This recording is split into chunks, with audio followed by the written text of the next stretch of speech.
Hello friends, welcome back to my channel. आज हम बना रहे शेज़वान सॉस।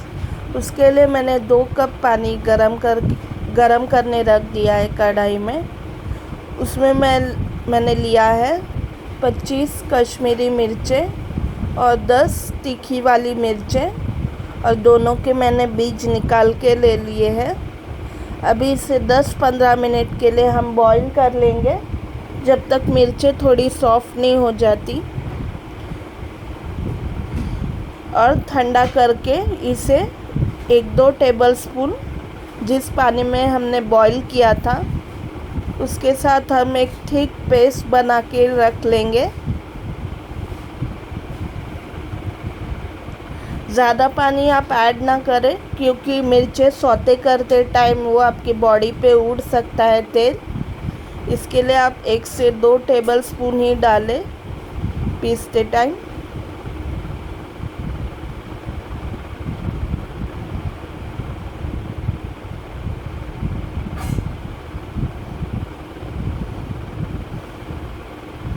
मिर्चें अब ठंडी हो चुकी है। अभी हम जो पानी बॉईल किया था जिसके साथ, उसके साथ हम एक थिक पेस्ट बना लेंगे। मैंने पैन में 1 कप तिल का तेल यूज़ किया है। उसमें मैंने पाव कप चॉप किया हुआ अदरक और 1 कप बारीक चॉप किया हुआ लहसुन लिया है। मैं रेकमेंड करूँगी कि आप जब भी कोई चाइनीज़ रेसिपी बनाएं, वेज या नॉन वेज, तो आप तिल का तेल यूज़ कीजिए। उससे चाइनीज़ फ्लेवर बहुत ही अच्छा आएगा आपकी रेसिपीज़ में। दोनों का कच्चा फ्लेवर निकल जाए और थोड़ा वो गोल्डन हो जाए, तब तक सौते करना है दोनों को मीडियम हीट पे।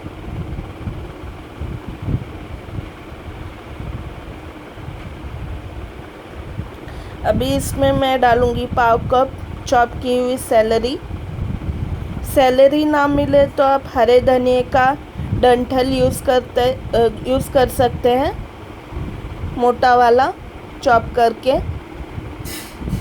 पर मैं सजेस्ट करती हूँ कि सेलरी से शेज़वान सॉस में फ्लेवर अच्छा आता है। पर आपके पास ना हो तो मोटा धनिया के डंठल आप चॉप करके ले सकते हैं और वो यूज़ कर सकते हैं।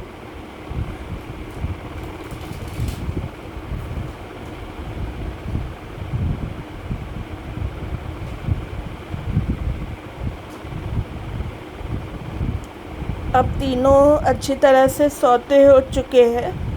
अभी हम इसमें हमारा मिर्चों का पेस्ट डालेंगे और इसे अच्छी तरह से भून लेंगे जब तक ऑयल रिलीज़ नहीं हो जाता। ऑयल छूटने का मतलब ये होता है कि मसाला अच्छे से सौते हो रहा है, ऐसे तेल आना चाहिए ऊपर।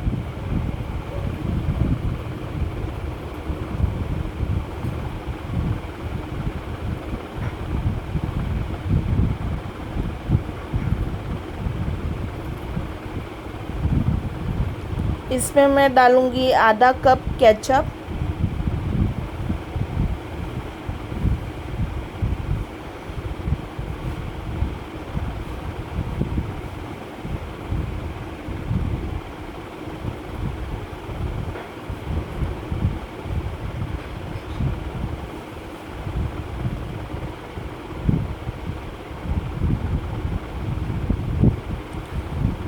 डेढ़ टेबलस्पून हम विनेगर डालेंगे।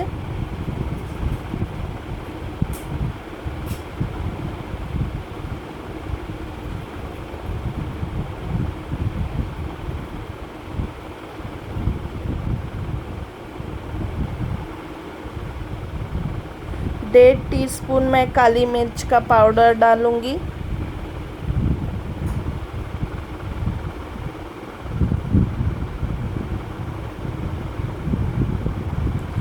स्वाद अनुसार नमक।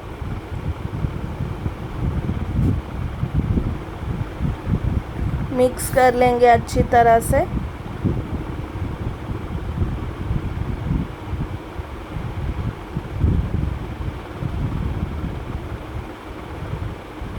1.5 टीस्पून मैं सोया सॉस ऐड कर लूँगी। 1 टेबलस्पून मैंने शहद यूज़ किया है। आप इसकी जगह चीनी भी डाल सकते हैं, 1 टेबलस्पून।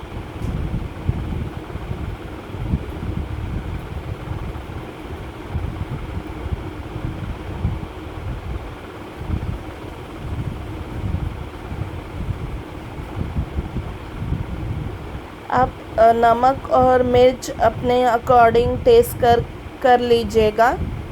अगर कम है तो आप फिर से डाल सकते हैं।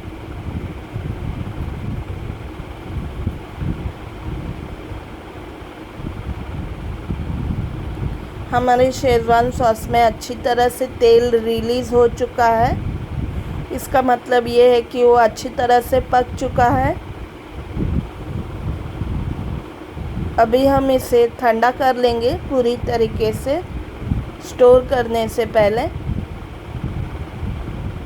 और इसे भी आप स्टरलाइज बॉटल में भर लीजिए, जैसे आप अचार के लिए और जैम के लिए करते हैं, बिल्कुल उसी तरह से, ताकि वो ख़राब ना हो।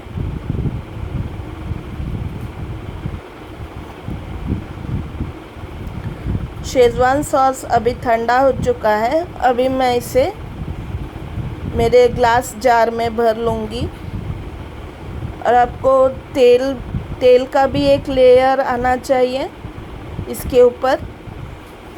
तेल प्रिजर्वेशन का काम करेगा आपके शेज़वान सॉस में और उसे ख़राब नहीं होने देगा।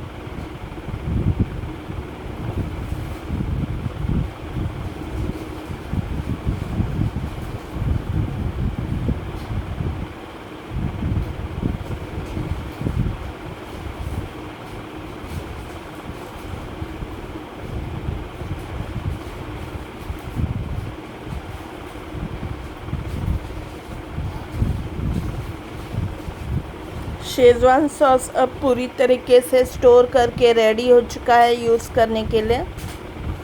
मेरी रेसिपी पसंद आए तो please hit the like button, subscribe and share to my channel.